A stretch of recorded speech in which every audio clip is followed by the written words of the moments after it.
Amen. Pray po Panginoong Diyos muli sa pagkakataon na makapagbahagi po ng kanyang salita. At meron po akong gusto ibahagi po sa bawat isa. Ito po isang mahalagang mensahe na kung saan ay makapagbigay po ng encouragement at kaliwanagan, no, sa bawat isa. Lalo na sa panahon ngayon na halos mga tao, no, maraming tao na wala na po panahon sa Diyos, no, panahon sa pagkilala sa Diyos, no, paglakad na naayon sa Panginoon, no, pasama ng pasama yung mundo. No. Kaya napakahalaga na ang bawat isa ay meron pong pagkilala sa Panginoon Jesus dahil nga po yung kanyang salita, ito po ay sabi ng salita niya, no, ito po ay ilaw, no, sa ating mga nilalakaran. Ito po ay gabay sa bawat isa, no, para po tayo ay lumakad ng may katuwiran, ng may kabanalan, no, na naayon po sa Panginoong Diyos. Amen. Kaya dito po, no, sabi po dito sa 1 John chapters 2, verse 15 to 17, sabi po rito, do not love the world or the things in the world. If anyone loves the world, the love of the Father is not in him.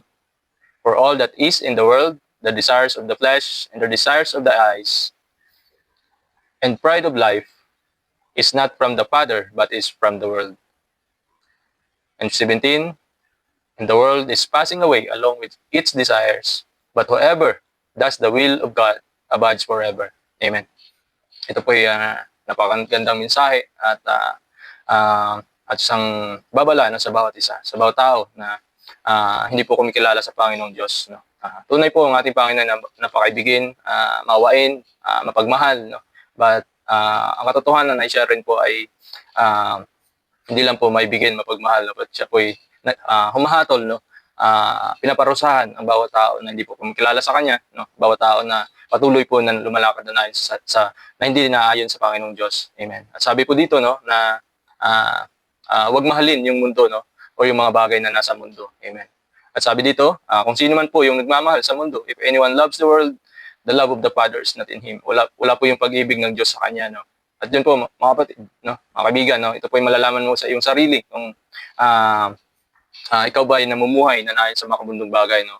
Walang panahon sa Diyos, no, pagsamba, no, pagbasa ng Kanyang salita, no, paglakad na naayon sa Kanya, no. Dito po malalaman mo po, no, may examine mo po ang iyong sarili, no, sa salita ng Diyos, no, kung paano ka ba namumuhay sa ngayong panahon, no. Ito po ay napakahalagang bagay, mga kapatid. Amen. Saliksikin natin yung salita ng Diyos. At sabi po dito, for all that is in the world, the desires of the flesh, the desires of the eyes, and the pride of life is not from the Father, but is from the world. No? Yung nais ng katawan natin, ng ating sarili, pagnanasa, no? At yung pagnanasa ng ating mata, no? At saka yung pagiging mataas, no, sa pamumuhay, no. Ito po ay hindi po sa Panginoong Diyos, no. Kasi po, mga kapatid, ganito lang po yan, no, sa simple na pag-unawa, no. Yung Diyos po natin ay matuwid, no. Yung Diyos natin ay banal, no. Wala po siyang bahid ng kasalanan, ng kasamaan, no. Kaya po yung kanyang mga tinuturo po ay puro katuwiran, no. At lahat, no, kaya kung ganoon, no, lahat ng sumasampalataya po sa kanya ay kanyang tuturuan ng katuwiran, ng kabanalan, no, ng tamang pamumuhay. Amen. Kaya makita mo po kung babasahin po yung Biblia, no, dan po mababasa, no, kung paano po mamuhay bilang Kristiyano, paano po mamuhay bilang nakakilala sa Panginoong Diyos. At diyan mo makikita na yung diferensya or yung opposite side ng isang tao na hindi po kumikilala sa Diyos, no. Gaya niyan yung pamumuhay, no, na ayon sa laman, no, sexual na immorality, no, pakipagtalik sa babae, no, sa lalaki, no, drugs, no, pagsusugal, no, salita na hindi naayon sa Panginoon, no, yung pagmumura, no, galit, puot, no, na hindi po kung saan ay ito po hindi po nanggaling sa Panginoong Diyos, no. Dahil nga po again, mga kapatid, tayo po ay nagkasala sa Panginoon, tayo po ay namuhay na makasalanan, no. Kaya ang isa lang po na mapagbago po sa ating buhay, no, ay yung ating Panginoong Jesus, yung ating Panginoong Diyos, no. Yung banal na Espiritu na kung saan pag tinanggap mo po yung Panginoong Diyos, Panginoong Jesus, no, yung banal na Espiritu po ay mananahan po sa iyo, sa iyo, at yan po yung maggagabay, yan po yung magkukonvict sa iyo, at yung salita ng Diyos pag patuloy mo pong binabasa, yan po yung maggagabay din po sa iyo, no. Yan po yung magiging gabay mo, instructions, no, pagtuturo, no, pagtutuwid sa bawat landas ng iyong buhay, no. Kung saan diyan ka po huhubugin, no, At diyan mo po makikita pag ikaw po nakakilala sa Panginoong Diyos kung gaano ka kasama, no? Kung ano po yung mga mali mong ginagawa, no?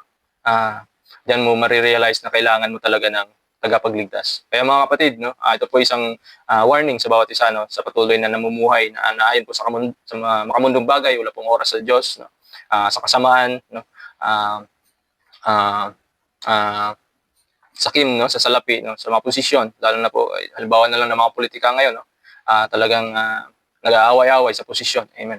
Kaya yun po mga kapatid, no, ito po isang babala dahil nga po sa lahat po na hindi po sumasampalataya sa Panginoon, talagang napakaklaro po sinasabi po sa salita ng Diyos, no, na wala pong ibang pupuntahan kundi impyerno po mga kapatid, no. Yung impyerno na yun mga kapatid ay hindi po yung biro, no. Talagang doon po ay talagang maghirap ka po, no. Kung naghihirap ka po dito, masobra po yung paghihirap na mangyari po doon sa iyo mga kapatid, kasi apoy po yun, no. Na doon po ay parang parang niluluto ka, no, sa apoy, no, na napakainit, no. At saka may mga uod na siyang pumapasok sa iyong katawan, no. Yun po mga kapatid. Kaya pag-isipan niyo po mga kapatid, no, dahil napakabuti po natin Panginoon, no. Inala niya po yung kanyang buhay, no. Binigyan niya po tayo ng pagkakataon na maligtas, no, na magkaroon po ng relasyon muli sa ating Ama, no. Ganun po kabuti ang ating Panginoon. Kaya dito po mga kapatid, no, ito po ay temporary lamang, no, mga bagay dito sa lupa. Kaya wag niyo pong humaling, no, ng sobra na wala na pong oras sa Panginoong Diyos. Kagaya po sabi po dito sa 17, the world is passing away along with its desire, no. Kaya yun po, no, yung mga makabundong bagay, no, ay yan po ay mawawala, no, hindi po yan tatagal. But sabi po dito, but whoever does the will of God abides forever, no. At kung sino po yung sumusunod na naayon po sa kalooban ng Diyos, no, namumuhay na naayon sa salita ng Diyos, ay sila po ay magkakaroon ng buhay na walang hanggan at sila po ay makakasama ng Panginoong Diyos magpakailanman. Ayun po mga kapatid, no, saan ka pa, no? Kailangan mong pag-isipan, no. Dahil nga po, tunay po yung salita ng Diyos mga kapatid. Ito po hindi nagsisinungaling. At saka pag ikaw po yung namatay mga kapatid, ay wala na pong chance mga kapatid, no? Kaya habang buhay ka, suko mo yung sarili, magsabit ka, no?